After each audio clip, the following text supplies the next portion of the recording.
and thank you for joining us for a special StarLIVE session in conjunction with the launch of StarCherish.com. People who sign up an ad in the Star agreed, and we asked them, would you want to have a free ad online? There were 400 of them that we tried. And it's quite amazing because that the unique visitors was three times those who put an ad, which means that a lot of relatives went in, a lot of friends went in to find out things about the death of this person. 1, 2, 3.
And just to help me to tailor my talk to you, the audience, can I have a show of hands quickly?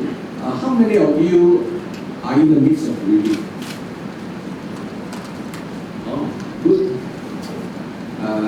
Maybe 40% of you. And you have experienced some kind of grief in the past. You're not grieving now, but you have experienced some kind of grief in the past. Okay, that makes about half of you. And so the rest of you, you are here just to learn something, right? So that you can reach out to people and comfort them and journey alongside them. But what you learn, I would encourage you to put it into practice. Because if you just listen and you learn something, but if you don't put it into practice, studies tells us very soon you forget everything. Right? Get back to the picture. So let me quickly proceed. It's not working.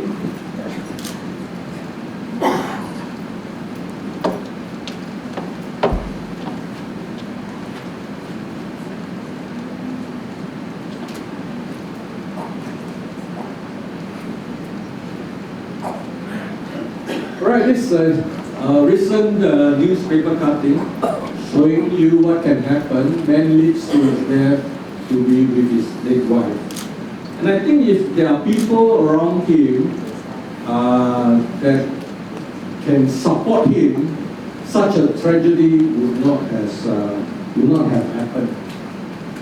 And this is what that got me into grief counseling.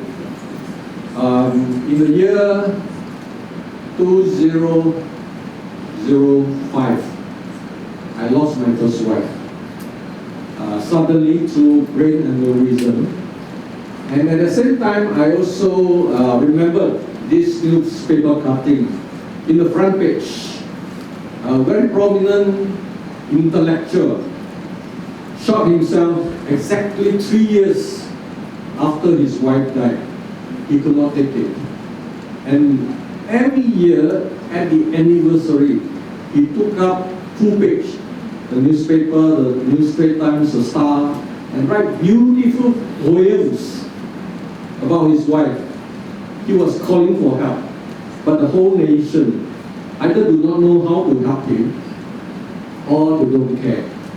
So I said something is wrong. I was devastated, and I find that the people who visited me do not know how to help me, do not know what to say to help me. So to help myself, I decided to pursue a counseling course in Australia, and then eventually I specialized in thanatology, which is the science of grief, dying, bereavement, and death. So we have been on this outreach for the last 10 years. But what it tells me, or it tells us, that grief can be destructive, especially unresolved grief. And it does not matter whether you are highly intellectual, you are rich, you are poor, you are spiritual. It is no respecter of persons. And we cannot bypass the grief by being busy, by trying to forget about it, enjoy ourselves and all this. It does not happen that way. And just to highlight that there are all types of losses, right? It's not just losing someone, maybe your girlfriend left you, you lose your house, you lose your business, and what I'm going to talk about, the principles of how to cope with grief would apply to all forms of losses, but the focus today would be the loss of a loved one. And grief that results from the loss of a loved one, is very painful. Right? In fact, it is said that it is as painful as childbirth. Right? Only that one is physical and one is more emotional. And so, grief is what we experience. The sadness, the loneliness, and the whole entanglement ball of emotions. Right? It can be the result or the anticipation of loss. And it is different from mourning. Mourning is the expression of that grief. And mourning usually is done within a social or cultural context. So, if you are Hindu, then you see death differently. You see death as a transition into a reborn cycle based on how you live your life, right? And so, for the Indians, excessive lamenting is not encouraged. And as Dr. Sri Wong mentioned about, how the Chinese sees it is bad luck, right? Death in the family is bad luck. So if you were seen, for example, crying in the morning, then it's like sway, So anything to do with that, even the number 4, right? Number 4 say, it sounds like that. So that is bad luck. So it's, the whole culture actually makes it very hostile for someone who's grieving, right? So matters of death and grieving becomes something very culturally toxic, right? It is a taboo. So it ended up that modern society as a whole, people will be very inadequate when it comes to talking about matters of dying, death, and bereavement. And Malay culture, well, they see it as, it is fate, that it is the fate of God that someone dies, and therefore, you're not to feel too sad about it. You see how this cultural and religious environment makes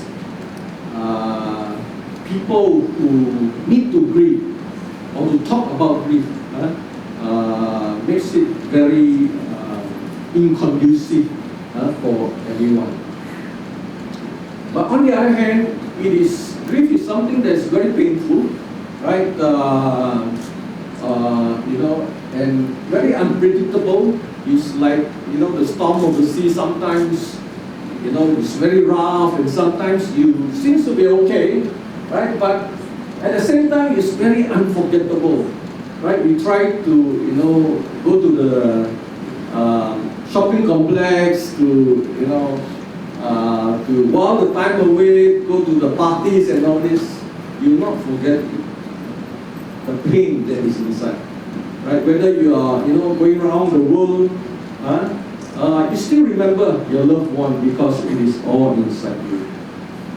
And it's very personal because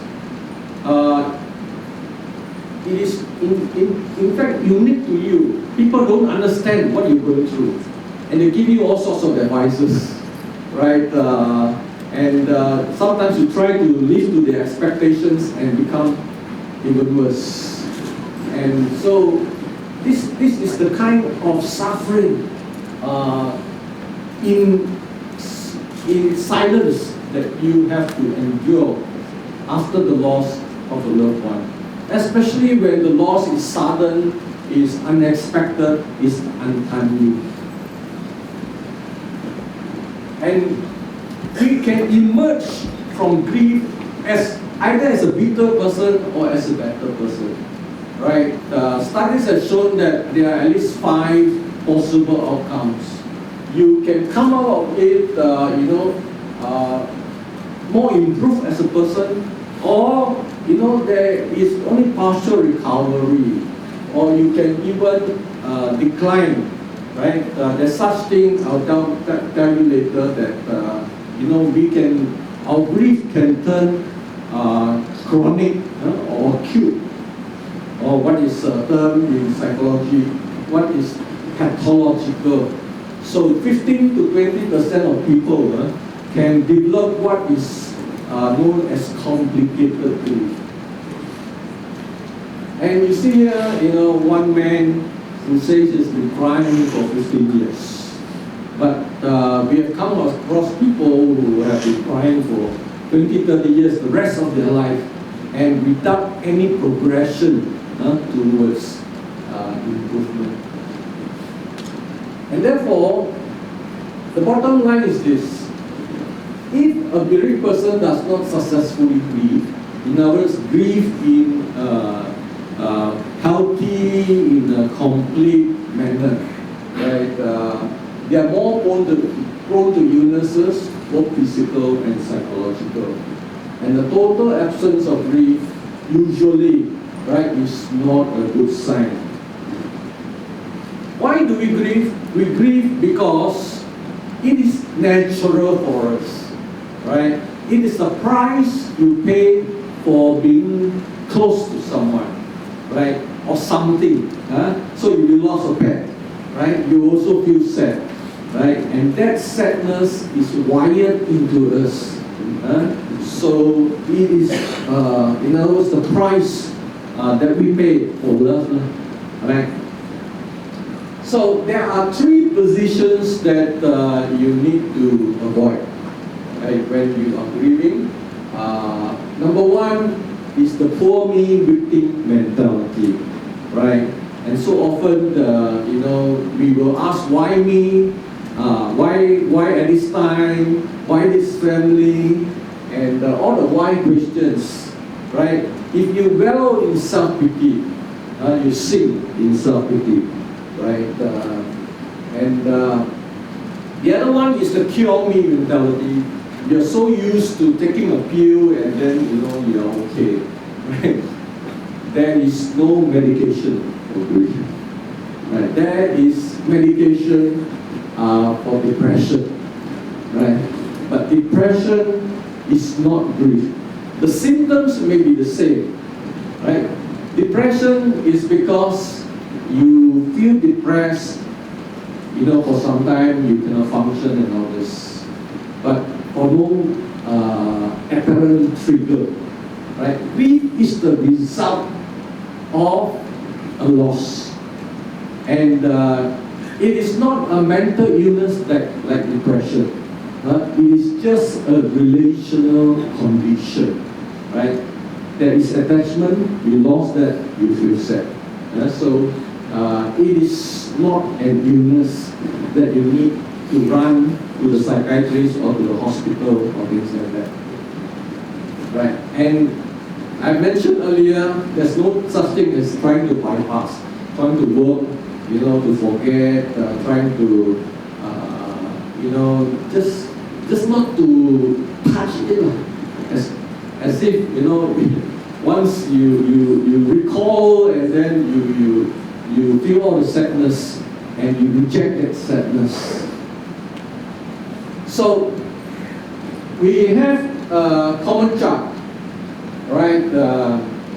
If you go on for 2 years and then you come back to what is more or less normal, that is no cause for alarm. In fact, it is very usual for such thing to take place. Of course, there are ups and downs and ups and downs. And usually it takes 1 to 2 months before you peak in your pain, because it takes time for the reality to sink in. Now, just to show or describe, the grief, how does it plays out, right? Almost 50 years ago, we have a psychiatrist called Elizabeth Kubler-Ross. She came out with these 5 stages of grief, right? First is denial, then anger, then the bargaining, depression, then acceptance. Actually, she was working in a hospital, studying people with terminal disease, facing death. And then she noticed that, these people facing death, the patients, they undergo these 5 phases of grief. And more or less she says, well, if you are a bereaved person, then you go through more or less the same thing, right? It's just like, saying, wow, look at life. When you're young, you drink from the milk bottle, right? Then you're a boy, maybe you drink from Coca-Cola bottle. Then you go on to drinking from the beer bottle, and then when you're older, you drink from the drip. But it is too simplistic, And so people, experts nowadays, they talk about grief as something that is more messy, right? It just hits you, and it's not linear. Like going from face to face is not linear, and it overlaps, and it appears and disappears, it comes back again, and so on, right? So the more contemporary model of grief is one of oscillation, right? Sometimes you're like that, sometimes you're like this. So you oscillate between what we call loss orientation and restoration orientation. So sometimes, you're focusing on how to adjust, right? And you're feeling a little bit better, but then it is 2 steps forward and then 1 step back. Then you're back to your pain again, right? You miss your loved one, you feel lonely, you're overwhelmed by all the challenges, domestic, legal, and administrative, and so on, so on. And then, you are very disorientated because of your emotions. So, how do we cope with all those, right? And this is what I'll be telling you about what I call the time approach, T-I-M-E. Time is needed for us to grieve, right? But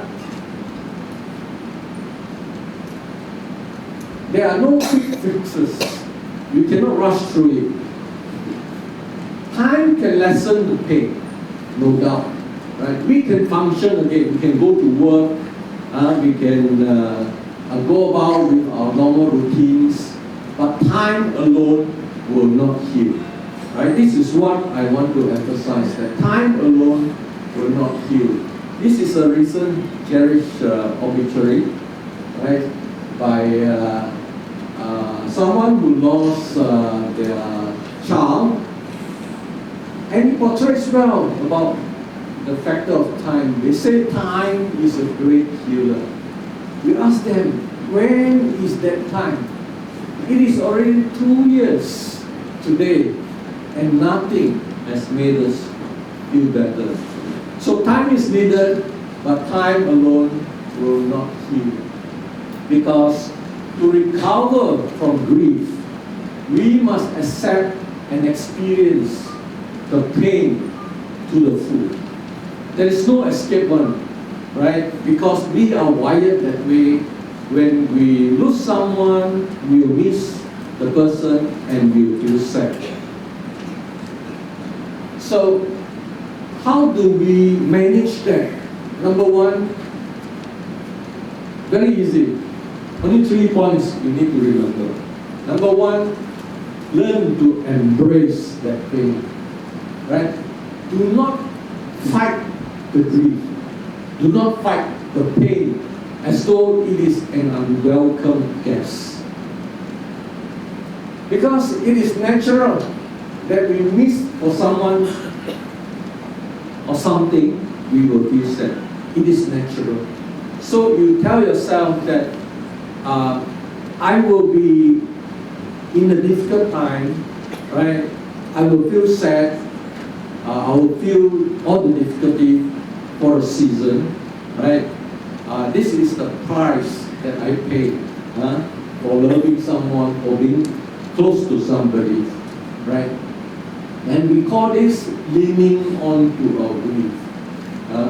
In other words, you try to accept it and relax and let go. It's like if you go to the, let's say if you go to foot massage. You know what I'm talking about, foot massage? If you are very tense, right, it is very painful. And then the masseur will say, 放松, 放松. Now relax, relax. Right? So if you learn to relax and not tense, right, it is not painful, it becomes soothing.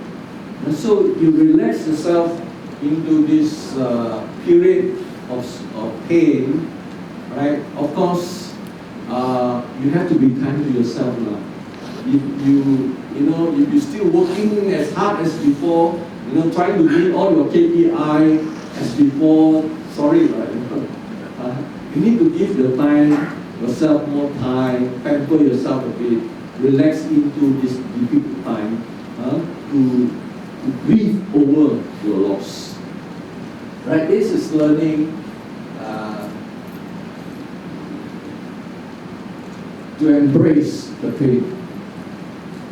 And the second point is you learn, right, what are the normal manifestations of grief. So you don't panic, you don't get tense, right? If you know it is normal that most people will go through such manifestations, then you don't have to run to the hospital or to the doctor, right? And you're not going crazy. So to have disorientation, for example, is very normal, right? Everybody will be disorientated, and you forget what you do. You put the electric iron into the refrigerator, and you want to go to the kitchen, you land up in the bedroom. You are disorientated because the loss impacted you, right? And there's tremendous change that your body has to cope. But you feel guilty, you feel lonely. Grief really drains your energy. You feel very tired. So these are the normal emotional manifestations, right, that are common to a lot of people. And you don't have to think that, you're going crazy, you're about to die, right? You're not. It's just a normal process. And cognitively, there will be a lot of disbelief. Am I dreaming? What has happened? Or things like that. There'll be a lot of confusion, and there'll be identity crisis. Who am I now? Am I now a widow or still married, or things like this, and you just lose purpose and hope in life, right? Because you do not know how the future will be. So these kind of things cognitively in your brain, it will play around you like a broken record. So you'll be crying, you have change in appetite, there's social withdrawal, absent-mindedness, and reliving the last moments of the loss, right? It's very common. So it plays again and again in your mind, right? Especially when it is traumatic, right? So it's like a broken record that plays and plays. So these are the things which are normal manifestations, together with some, symptoms of sicknesses, right? Like vomiting and dryness in the mouth, the throat, and breathing, and heart pressure, and all this. These are very common. So if you are experiencing all these symptoms, right? Of course, you need medication. Go and see the GP will do that, right? for all these symptoms, but you are not dying. You are not going crazy. So at least for the first 2 months, you're okay. It is expected, right? For people, especially when the death is sudden or unexpected, or is untimely. So, can I recap? Number 1, try to embrace, lean onto the pain. Number 2, knowing what are normal, right? That will be very comforting and reassuring to you or the person you're reaching out to, right? So number 3 is the last one, right? Doing the grief work, doing the grief work. We usually will try to escape from the pain, right? Because it is painful, right? Rather than traveling through the grief process like a journey, right? We will want to quickly recover, come out of it. And this is not the right thing, right? What needs to be done is doing the grief work. Just hiding in the room and crying and says, oh me, I'm finished, there's no more future for me, and you can be crying for 10 years. And if you don't do the grief work, then you stay at the same emotional level. Right? So what is grief work?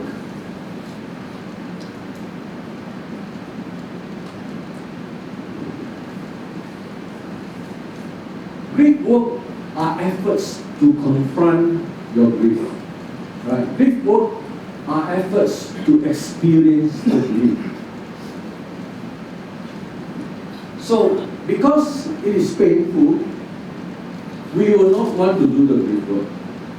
Or, there's a lot of social pressure around us, or because we just lack the knowledge of what grief is about, so we do not know how to manage it, how to handle the grief.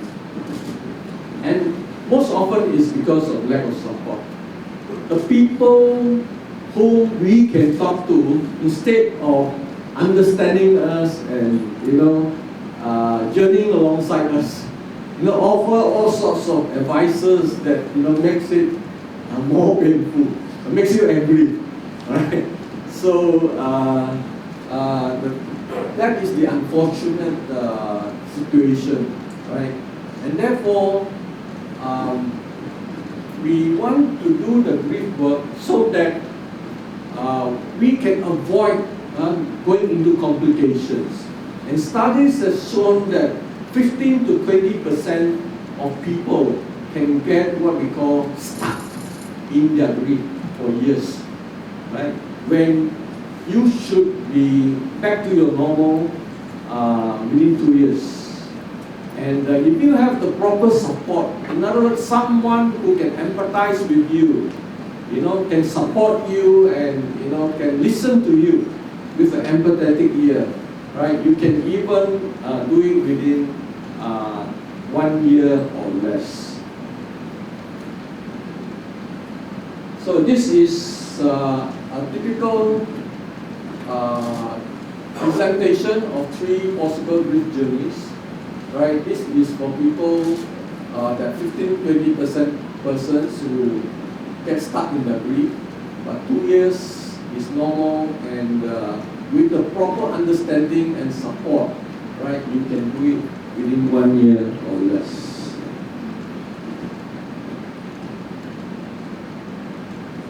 It's not moving again.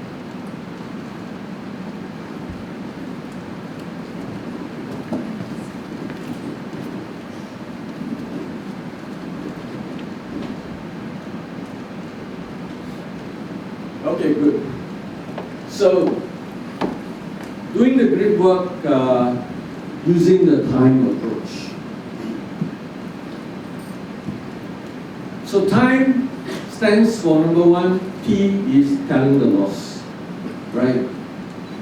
Instead of isolating yourself from people, you need to find someone to tell the loss, someone who can sing with you at your emotional level, right? Because the loss is usually traumatic to you.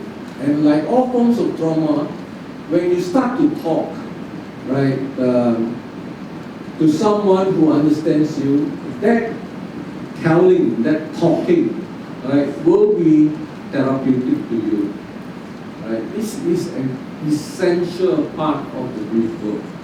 Because even as you talk, right, it fights against the initial denial. Denial is a natural body protective mechanism, right, that prevents us from being overwhelmed by what is taking place, right? And so when you start to talk, it fights against that denial and help us to actualize our loss experience. So there are a number of other benefits, right? Besides denial, besides processing the experience, right? It also helps us to ventilate our emotions instead of cooping it all up, right? It reduces the compulsions of replaying the loss, right, in our minds, and it switches our mindset from being something passive to a more survival stand to help us to cope with the loss. And of course, when we start to talk, right, to someone, then we will understand, right, and that someone will also hear you saying what are the issues that will be acting as obstacles, standing in the way to your grieving process. Because you may not know and nobody will know unless you start to express. And then you find that, wow, I'm having a lot of guilt. Wow, I'm not having a lot of anger. Wow, I'm having a lot of anxiety. Right? All these issues complicates your grief. So all these issues has to be resolved, like you taking out all the roadblocks along the way. Right? So telling the loss, find people who can listen to you empathetically, right? And because when you feel that they understand you, then you'll be encouraged to talk more about your loss experience. So if you cannot find someone, what is alternative? Not so good, but nevertheless, it is the next best alternative. You start to write, right? Start to journal. Your whatever experience, start to pour out in writing instead of talking to someone. So T stands for telling the loss, right? I already mentioned issues. Issues has to be resolved, right? Because all these issues are like roadblocks. And there can be emotional, cognitive issues, there could be practical issues that need to be resolved, and there could be spiritual issues, right? Unless you can come to terms with all these issues, you can get stuck in them and not make progress. You getting me? Right? Am I too fast or too slow? Okay. Just nice. Very good. For example, if you are saying, wow, if only I have done this, then she would not have died. Right? If only I have not done that, right, then this tragedy would not have happened. Right? When you say all this, if only, right, it's an indication that you are having guilt in you. Right? So you have to talk with someone and say, well, actually, at that time, you did the best you can, and you do not know that it is so serious, isn't it, that she will die so fast, right? But you thought that is the best for him. So you find that a lot of our guilt actually has no solid basis, why? Because something has happened that is not within your control. You want to find someone to blame. And the easiest one is to blame you. If only I had taken better care of him, he wouldn't have died. So all the if only, you find yourself a convenient target to blame. Because you are so used to that, science and effect kind of thing, right? Cause and effect. Something happened, someone is responsible for it, right? So sometimes you blame the doctor. The doctor never do a good job, that's why she died. Sometimes you blame the police. Police never control properly, right? Or the hospital, right? And you get angry. So guilt is blaming yourself. But when you are angry, you're blaming everybody else. Blaming the in-laws, blaming the nurses and all that, right? So how to deal with anger? Dealing with anger is you have to bring that anger to its right target. Because if let's say your spouse died of cancer, right? You can blame the oncologist. Never diagnosed properly. Treatment not accurate. Just want my money only. Right? These are not the right target. Right? This is only trying to find someone to take the blame. Right? What caused the death of your loved one? If he dies of cancer, then it's the cancer. Right? So if you get angry with cancer, how long can you get angry? So when person is angry over so many things, usually is not the right target. So by talking with someone who can reason out reasonably, logically with you, then you divert it to the right target. So, the cause of my spouse death is cancer. So, rightly I should be angry at the disease. Right? So if you are angry at cancer, you can't get angry for very long. But if you're angry at the doctor for a lifetime, you can get angry, and get stuck with that, Every time you see his face, you get very angry. So, that is what I'm trying to say, right? Finding the right target. Now, quickly we move on to TIM. M is meaning, right? Because we will lose purpose, we will lose direction. When something like a loss happens to us, of course, if the old lady, the old man is already 90 over years old, 100 over years old, right? That loss is anticipated, You wouldn't hit us so bad. But like my first wife, suddenly, just within a few hours, died of brain aneurysm. No health reasons, no health warning and so on, right? Perfectly all right, and just went to work and then, come back feeling busy and that's all. So that kind of sudden, unexpected, untimely loss can hit you, really shakes you to the core. Then you what you take for granted in life no longer holds. You think it's a world that is seemingly quite orderly, and then you have your worldviews of certain things. Well, all these are shaken, and you find that you got no bearing, no handle to hold on to. So you need time. You need to journey through to rediscover a certain way you look at life that can accommodate what has happened to you.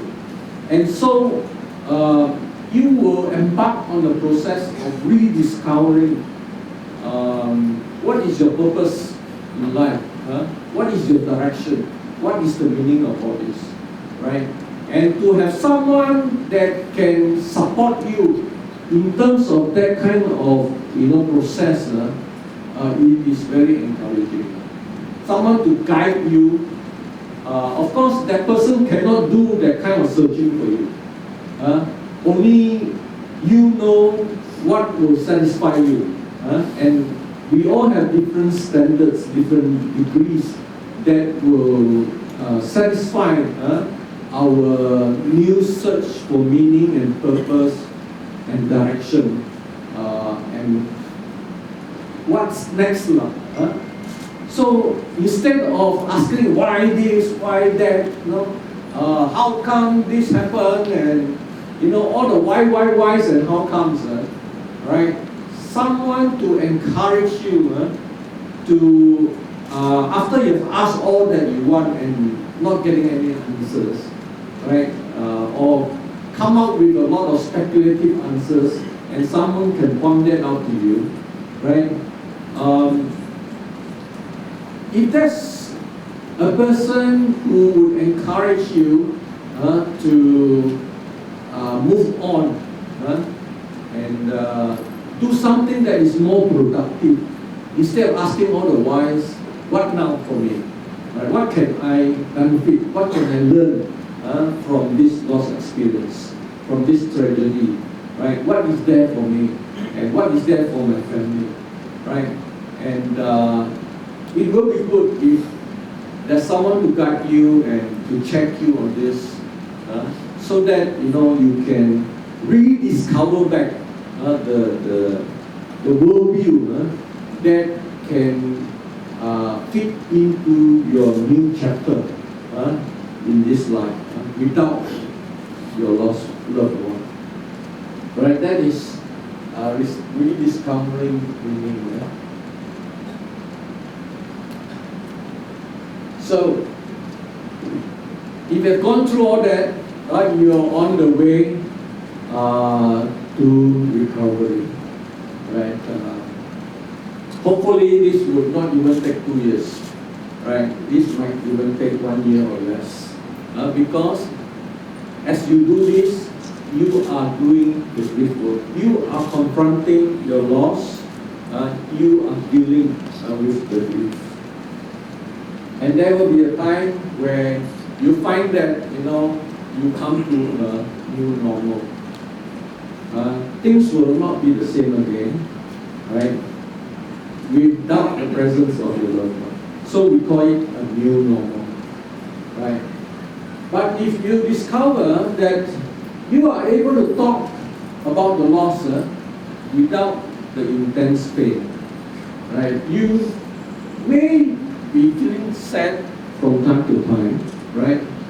But you are also finding that you are starting to regain an interest in life and reinvesting in yourself when you've been fully absorbed with your pain previously. And you feel that you are more hopeful in life. You can adopt your new identity, your new role. I am now a widow or a widower, right? I'm now a grieving person, right, when my son has died, right? And you accept that there will be bad days. Then you more or less has recovered, right, from your grief. And this is the position that we want to be emerging, hopefully as a better person than a bitter one. But on the other hand, if you still find yourself struggling, especially after 2 years, that you are still being overwhelmed when you talk about your loss, or you have a disproportionate fear of death, and every time you talk with someone, then you have to refer back to your husband. He was like that, this is what I did wrong for him before he died, and so on, right? It is unresolved things coming up again and again in daily conversations. And if you are neglecting your health, right, and you are not getting back into daily life, or you're preoccupied with suicidal, all right, trying to be with your, loved ones who died, that is suicidal ideation, especially after 2 years. Or if there are some unexplained sicknesses, symptoms here, symptoms there, and the doctor did all the tests but could not find, you are still in your grave, right? And especially after 2 years or what, you need professional help, right? And that is a case for referral, right? Because what can easily develop is, I mentioned earlier, complicated grief, right? So I think I made it 45 minutes.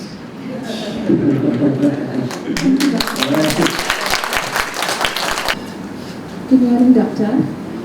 My name is Sangeeta. I'd just like to ask your guide. I work in a private hospital, and I'm also in charge of patient relations. I've also just graduated from Master in Counseling.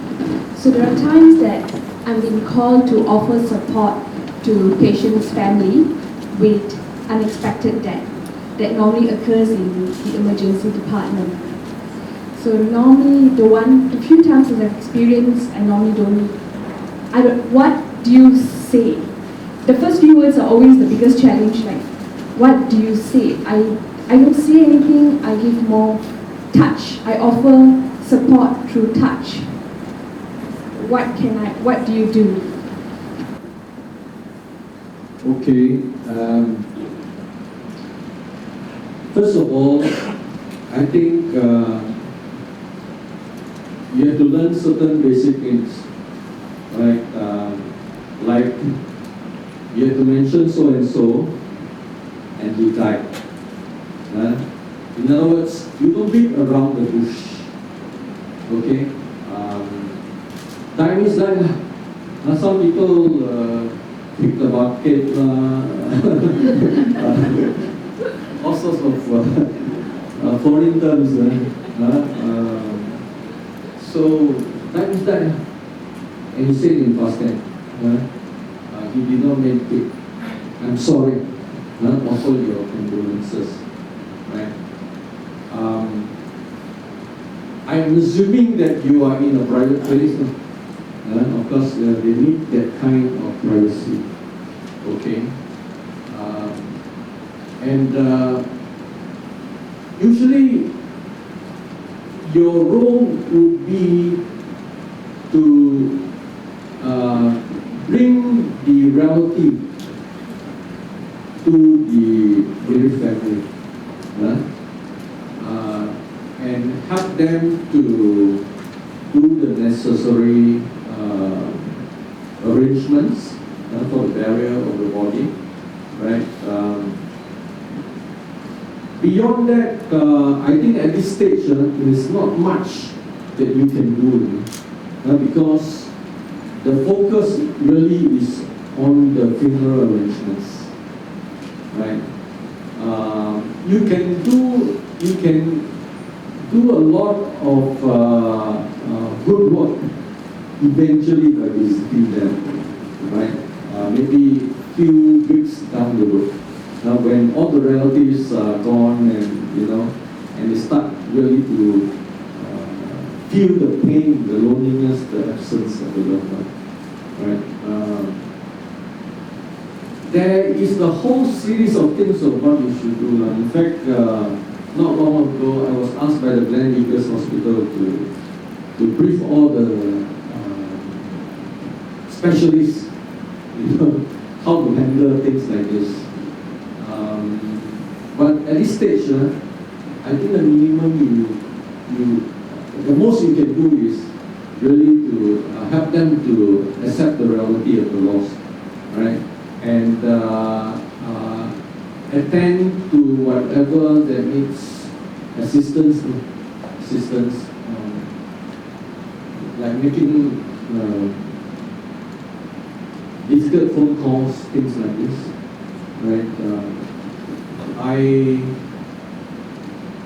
Unfortunately, my experience with the loss of my first wife was really horrible in the hospital.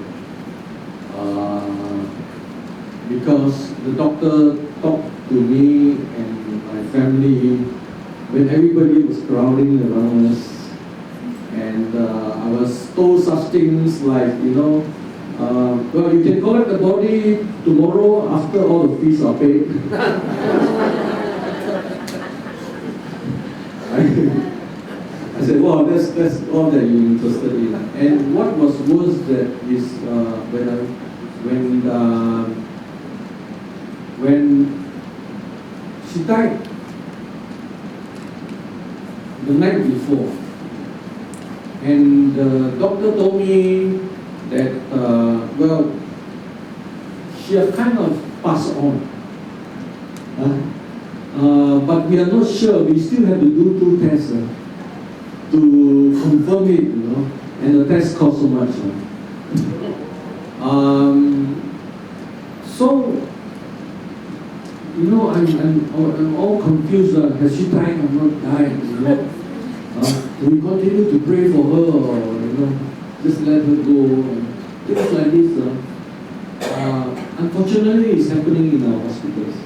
So now that you are working in this hospital and you have counseling training, I hope you do something better than all these doctors. Can you repeat the next question? Thank you. When we talk about 20 years, my father died. Actually, even Stanley was sent to the hospital. He never been to the hospital when he worked. And he died on my birthday. And it was good that I was teaching communication, human communication, and I learned about the grief and all that.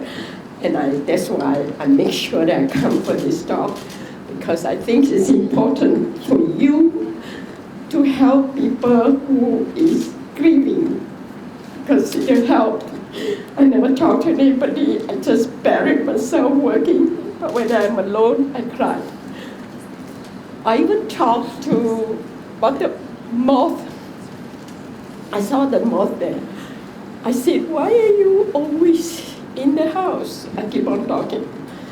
And I said, that was over 25 or anything. I said, if you are Daddy and you come to visit me, you don't fly, you just stay on the wall. That is me. I talk to the moth. So even this morning, I'm coming here, I do exercise practically every day, and as the moth was coming, I said, is this a coincidence up to today?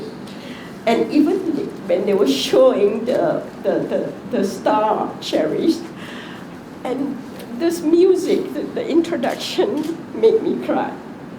I don't know, maybe I never grieve. I never really do the grief work, like now I understand. But I think what I want to share is, it's good, it's about touching.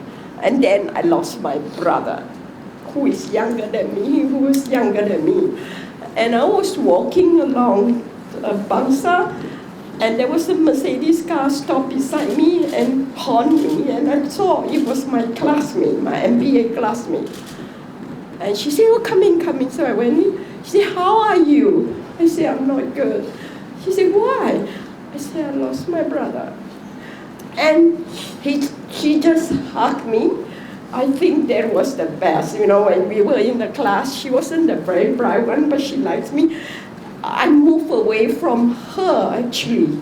It was very bad because she doesn't discuss. She agreed with everything. But when you're in the MBA, you have a group chat, a group discussion. You want people to speak out. She doesn't. So I moved away and she came and joined me. But, so I didn't really think that I want to mix with her. But because of the hug, what I want to share with you, because of the hug, she can't really talk very much. And I say, she is a good friend. And now she is my best friend. There's no need words, but she hugged me.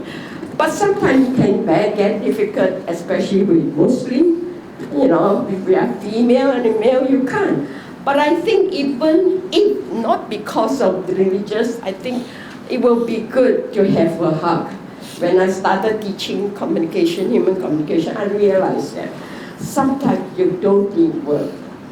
And she now is my best friend. We don't really need to talk. And I can tell her what I think, and I help her so much. Sometimes we are busy, we don't talk to each other. But most of the time when we talk to each other, we really talk for hours. I think it's important to have somebody who can show empathy. It is very important. I wish I had a friend. I have many friends, but I felt that I could not share my grief. I could not because I was scared that people would be tired of me, listening to you, and not many people are good listeners. So I know I'm one. I know I can listen and never say one word. And then sometimes I just give a hug if I felt it. And I think a hug is very important. Physical contact. I will never forget the hug she gave me. And I decided then and there she's going to be my good friend. That's how I feel. And I think I want to share with you all. Thank you. Then better not say anything at all. Right? Your presence would be good enough. And reach out to them in their deepest, darkest moments in their life. They will always remember you. Right?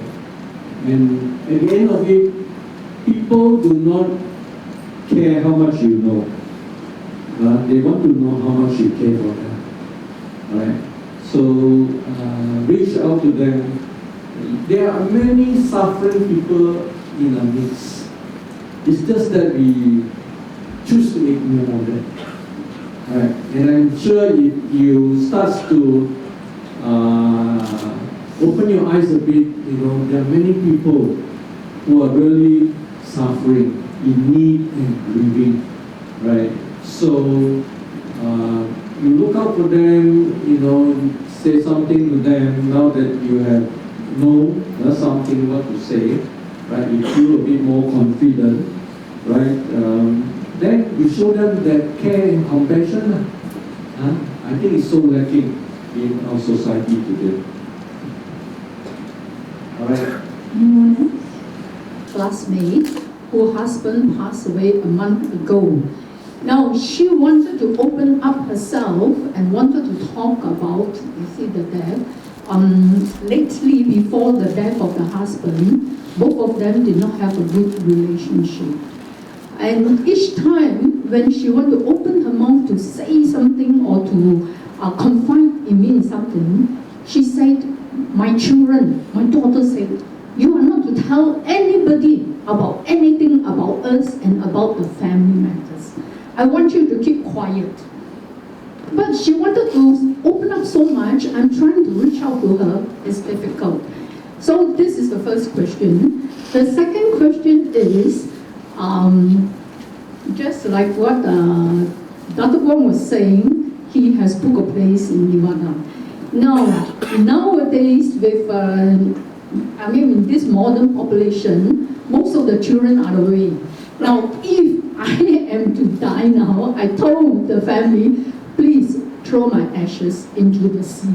So what's your opinion? Thank you. It is important for a bereaved person not to live to the expectation of others, including the children. Right? It is healthy for her to speak to someone who can empathize with her and to resolve those issues. She must do it. Of course, if possible, she do it between the two of you and not, in front of the children, right?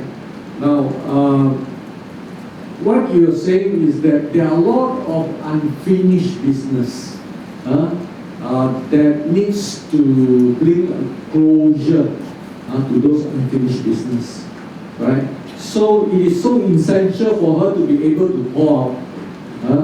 If she doesn't want to pour out to someone like you, right, she can start writing letters to her husband, to her late husband.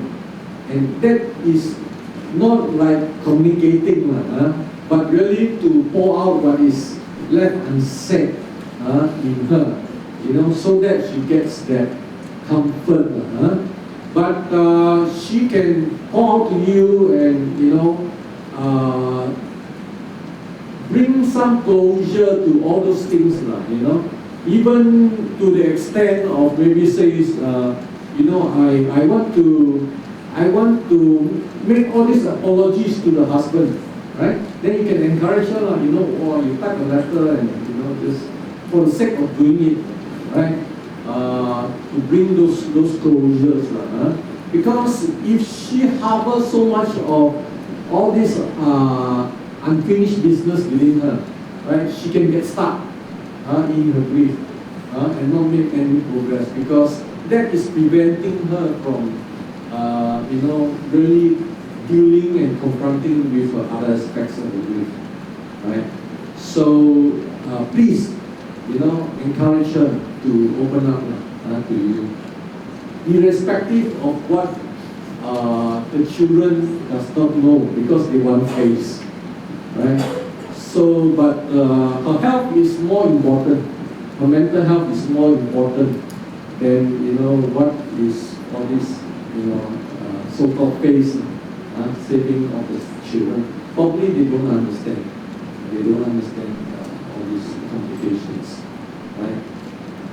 Now, whether you want to bury yourself or you want to be cremated and throw your ashes into the sea, it is a personal choice, right? So there's not much for me to comment, right? Either way, it's being done. So it depends on the preference of the one. Of course, it is good for you to talk, right, to your loved ones in the event of what happens to you. You want it to be done this way or that way. Thank you. Because of my sisters passed away, all those kind of things. And this has been struggling for about 2 years. And now I'm taking a break from my work. And also I've been attending some of the so-called those NGO talk. Especially recently, actually I attended a course right, at this befriender. And what you're talking about is actually, I experienced it, understand through this befriender and courses. And I believe that those people in the grief, they need to find a channel to talk to. All right, and during this session, I also understand that my sister's children, the only son, that he's having this problem, which is nobody aware of this. And through this session, then I realized that sometimes that you yourself, family, may not able to help. So the only way is you get a channel for the children to talk to, like a counselor or something. That is what I want to share. Right, thank you. Right. So support in grief would take, more than just phone calls. They handle a lot of potential suicide cases and so on, right? Of course, if you are lonely, you can still talk to them, but usually it's better to talk with someone face to face, who can journey alongside you, right? And therefore, it is so important that we educate people, right? What grief is all about, educate them, what the grieving process and what is the right approach. So, as a society, as a community, right, we can in some way care for others who needs our support and comfort, right? Other times where we might need that kind of support and comfort ourselves. And therefore it is so good if, as common people, we all know to handle such basic things, right? And so, there are various information in the website, right? Including they publish a number of my articles in the Cherish page website, right? You can pick up a lot of things, right? What to do, 1, 2, 3, 4, all in one form, right? In order to play your part as a caring citizen of your neighbors, right? So I would encourage everyone, that since you are interested in this, to be more knowledgeable in this area of grief management. Thank you, Dr. Edmund.